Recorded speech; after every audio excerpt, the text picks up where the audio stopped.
cierta medida ha sorprendido y que es motivo de la polémica, es decir, la supuesta filiación nazi, participación nazi, como se ha mencionado, de Ragel en su juventud, frente a otra imagen que teníamos nosotros del profesor Ragel, de el Ragel, por decirlo así, humanista, ¿no?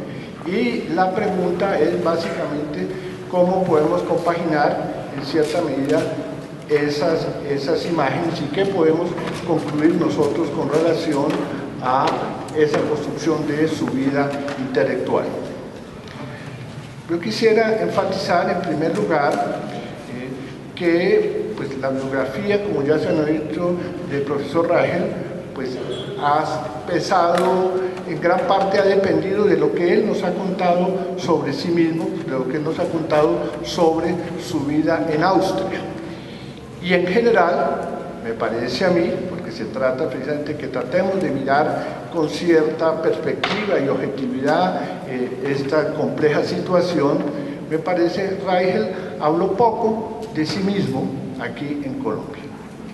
Habló muy poco de su estada en Austria, de su estada en Francia, y generalmente habló de sí mismo con ocasión de homenajes que se le hizo, por ejemplo el doctorado honoris causa en su libro Indios de Colombia, y en algunas otras ocasiones habló muy poco también de su familia. Esto es para contravertir, pero por lo menos es mi parecer. No, durante muchos años no sabíamos quién era su papá, Anton Ragel, ¿no? Una figura pues, que sabemos hoy en día relevante en Austria desde el punto de vista intelectual, pictórico y político, ¿no? Tampoco sabíamos mucho de su tío, cuando él hace algunos comentarios sobre los orígenes de su familia, enfatiza a su tío médico, pero no nos vamos allá a profundizar sobre este aspecto. Y al decir, porque pues uno tiene que ser pues en cierta medida objetivo, la familia Ragel allá en Viena tampoco sabía mucho de Ragel aquí en Colombia, según lo comentaban los familiares de él, su sobrina. Habría que hacer la crítica precisamente de todos los testimonios, pero yo transmito un poco lo que oí, el testimonio de ellos. No se enterarían de la presencia, de la existencia de Ragel en Colombia, sino muy tardíamente, cuando un miembro de la familia vio un libro firmado por Gerardo Ragel, y a partir de ahí intentaron conectarlo y se estableció una conexión. Entonces, la primera pregunta que yo me haría es, bueno, ¿por qué esta, hasta cierto punto, voluntad de olvido, si podemos decir, o de silencio más exactamente, que creo que podríamos constatar? También he hablado con algunas personas, amigos, etcétera, de él, y generalmente él, estos aspectos de su vida, si son ciertos o presumibles ciertos, los silenció o los quiso olvidar. Al contrario, más que la genealogía por el lado Ragel, aunque la menciona en algunos aspectos, Gerardo más bien enfatizó la genealogía por el lado Dolmatov, ¿no? Por el lado de la madre, la señora Dolmatov, ¿no? Y esto es interesante porque incluso, de acuerdo con algunos testimonios, en fin, en su casa mismo enfatizaba más, por lo menos en cierta época, la figura de su madre que la de su padre. No voy a entrar aquí en una relación psicoanalítica, sabemos las complejas relaciones del papá con la mamá, se divorcia, etc., pero eso no es lo que me interesa acá, y en aras del tiempo voy a avanzar en esos aspectos. Lo que sí me interesa es que señalar es que en alguna medida Ragel cultivó de sí mismo una imagen de humanista, ¿no? Una imagen de humanista que voy a mencionar brevemente en el homenaje que se le da en los Andes, en algunas conversaciones, dice, y con razón, yo me crié en un ambiente inteligente, leía a grandes clásicos en ese momento, por ejemplo, a los Mares del Sur, otra, estudié en un colegio benedictino, también sabíamos alemán, griego, etc. En su oficina del Instituto Colombiano de Antropología había una especie de inscripción, evidentemente tomada de Platón, en griego, que nadie de nosotros entendíamos en ese momento, que significaba básicamente en este recinto, según él, no entra quien no sepa geometría. Bueno, en fin, de todas maneras, esa imagen de humanista es lo que en cierta forma va a contrastar con la otra imagen.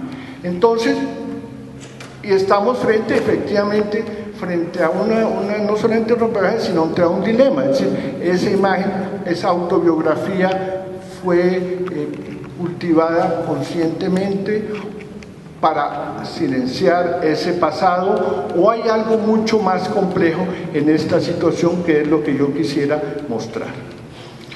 Y pongámonos entonces a mirar brevemente algunos de los fragmentos, de las pequeñas huellas, y darle en cierta medida importancia a sus propios testimonios de sí mismos. Podríamos decir, son sus testimonios culturales. Las biografías en general pues son reconstrucciones, no necesariamente ficciones, pero en cierta medida uno reconstruye su propia vida a partir del momento de donde está y donde escribe, del momento que dirían hoy de enunciación, por decirlo así. Pero pongámosle atención a sus datos biográficos dispersos aquí y allá, y qué podríamos nosotros reconstruir de esos espacios, de esos fragmentos, y básicamente cómo lo podríamos contrastar con esta otra imagen que nos ha aparecido recientemente. En Indios de Colombia, uno de sus últimos libros y probablemente uno de sus más importantes libros, casi un testimonio intelectual, él nos dice: mire, yo llegué a Colombia efectivamente en 1939, en el 40 estaba trabajando con las petroleras, en el 41 con la Richmond, y cuando llegué a Colombia fueron los geólogos los que me empezaron a mostrar ciertas fotografías que me empezaron a interesar o a cautivar. Los geólogos, obviamente, que son los que hacían trabajos de campo en zonas indígenas, etc. Y cuando yo llegué a Colombia tenía la imagen que todos los europeos tenían eventualmente, o algunos por lo menos, de Colombia, el país de los muiscas, del Dorado, conocía a América a los aztecas, conocía a los incas, pero aquí empecé a ver a otros seres, a otras fotografías, se me empezó a hablar el mundo. Es la primera referencia que me parece él hace de su propio contacto con el mundo indígena. Y probablemente con la Richmond, ustedes sabemos que él era un gran dibujante, encargado incluso de hacer croquis, también de dibujar fósiles, etcétera, lo que les interesaba a las petroleras, naturalmente. Probablemente con la Richmond recorre por primera vez los llanos orientales, y aquí ya en el 41 se encuentra, tiene un encuentro con los indígenas, hoy llamamos sicuanes, que entonces llamábamos guaíbos, que se encontraban un poco en las goteras también de Villavicencio, ¿no? Y a partir de ahí, entonces, vamos a ver ya a un Gerardo Rangel que se ha encontrado también con doña Alicia, ¿no? Que se ha encontrado con doña Alicia, que tenía una vocación de etnóloga antes de conocer a Rangel, ¿no? Y empiezan entonces a explorar conjuntamente algunos de estos mundos, ¿no? Va un segundo viaje como sabemos, en el 43, a donde los sicuanos, de los guaíbos, ahí surgirá su trabajo sobre la cultura material de los guaíbas, observará algunas otras cosas y empezará esa trayectoria que, para ser muy rápido por razones de tiempo, lo hará prácticamente casi que hasta el 45, el principal etnógrafo de campo, ojo, colombiano, me parece, junto con Lucía Chávez, en ese momento, de los miembros del Instituto Etnológico. Él no será ni profesor de la Escuela Normal Superior, ni profesor tampoco del Instituto Etnológico Nacional, pero sí se adscribirá al Instituto Etnológico Nacional.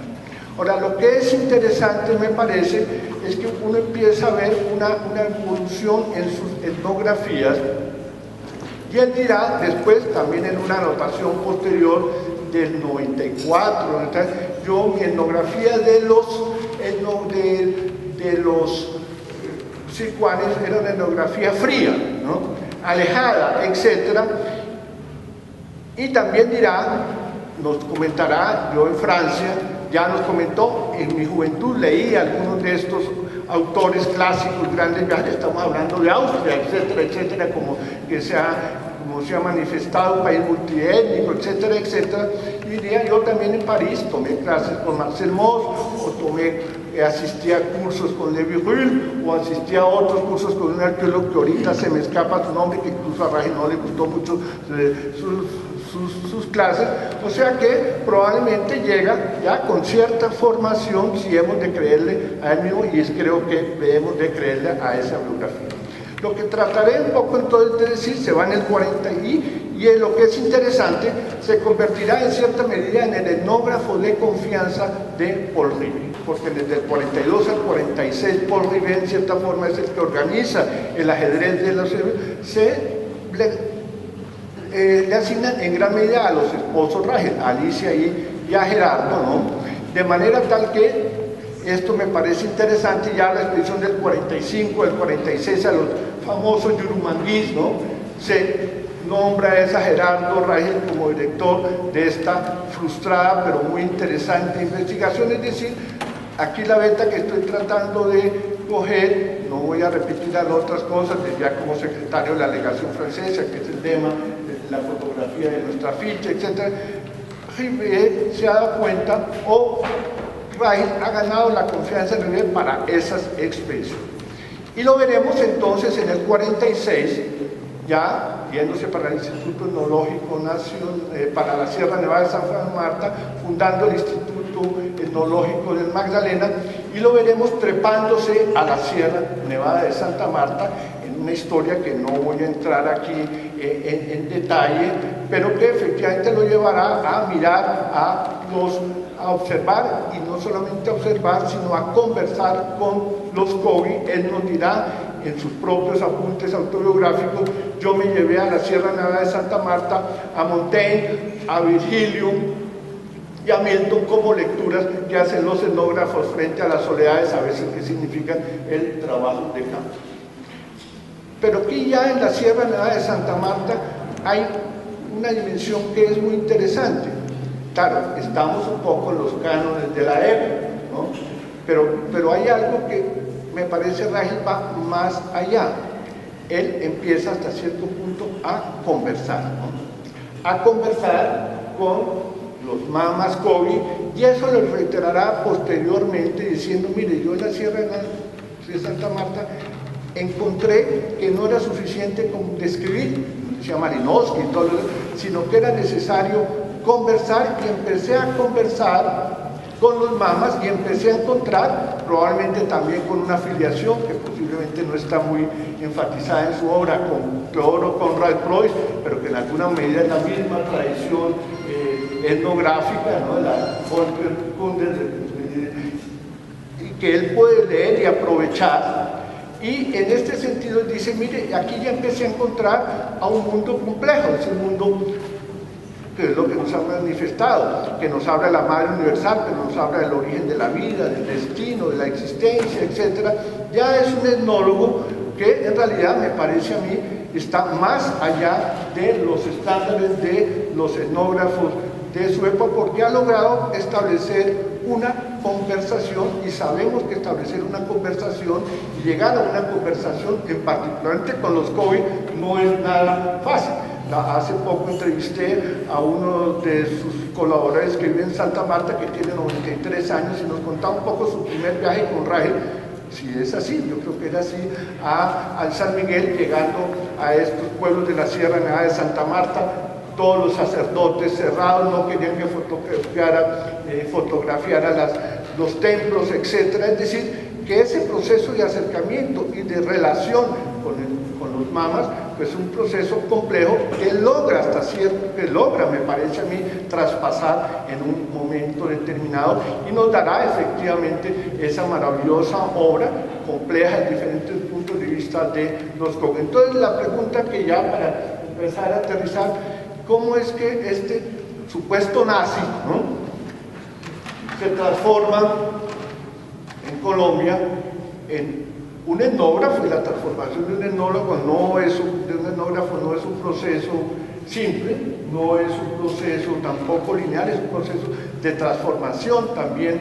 Estas afirmaciones de Rangel de sí mismo no simplemente son un autocultivo para fomentar una imagen, sino creo que es real. Es decir, creo que es real. Este joven Rahel probablemente tenía cosas como el músico, ¿no? Que podía ser músico, pero a la vez era otra cosa a la vez, porque los hombres no son una sola cosa, y probablemente este joven Rahel también tenía estas inquietudes, también tenía estos sentimientos, también tenía estas potencialidades, que para fortuna de él, de doña Alicia, y de nosotros, al llegar a Colombia, se dio un espacio propicio para que con una matica o una flor rara lograra pues florecer y empezar a crear un mundo, porque es lo que creo que es interesante, no es un etnógrafo de qué es el mundo de los pobres, y luego nos intentara dar otros mundos, ¿no? Del mundo amerindio, que realmente constituye un legado muy importante y fundamental para nosotros. Gracias.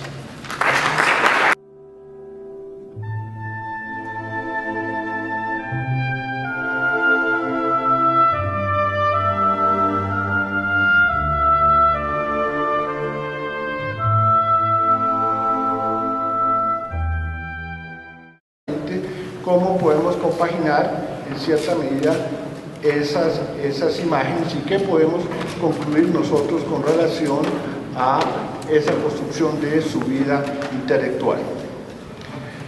Yo quisiera enfatizar en primer lugar que pues, la biografía, como ya se han dicho, del profesor Rahel, pues ha pesado, en gran parte ha dependido de lo que él nos ha contado sobre sí mismo, de lo que él nos ha contado sobre su vida en Austria. Y en general, me parece a mí, porque se trata precisamente que tratemos de mirar con cierta perspectiva y objetividad esta compleja situación, me parece Rahel habló poco de sí mismo aquí en Colombia. Habló muy poco de su estada en Austria, de su estada en Francia, y generalmente habló de sí mismo con ocasión de homenajes que se le hizo, por ejemplo el doctorado honoris causa, en su libro Indios de Colombia, y en algunas otras ocasiones habló muy poco también de su familia. Esto es para contravertir, pero por lo menos es mi parecer. No, durante muchos años no sabíamos quién era su papá, Anton Rahel, ¿no? Una figura pues, que sabemos hoy en día relevante en Austria desde el punto de vista intelectual, pictórico y político, ¿no? Tampoco sabíamos mucho de su tío, cuando él hace algunos comentarios sobre los orígenes de su familia, enfatiza a su tío médico, pero no nos vamos allá a profundizar sobre este aspecto. Y al decir, porque pues uno tiene que ser pues en cierta medida objetivo, la familia Rahel allá en Viena tampoco sabía mucho de Rahel aquí en Colombia, según lo comentaban los familiares de él, su sobrina. Habría que hacer la crítica precisamente de todos los testimonios, pero yo transmito un poco lo que oí, el testimonio de ellos. No se enterarían de la presencia, de la existencia de Rahel en Colombia, sino muy tardíamente, cuando un miembro de la familia vio un libro firmado por Gerardo Rahel, y a partir de ahí intentaron conectarlo y se estableció una conexión. Entonces, la primera pregunta que yo me haría es, bueno,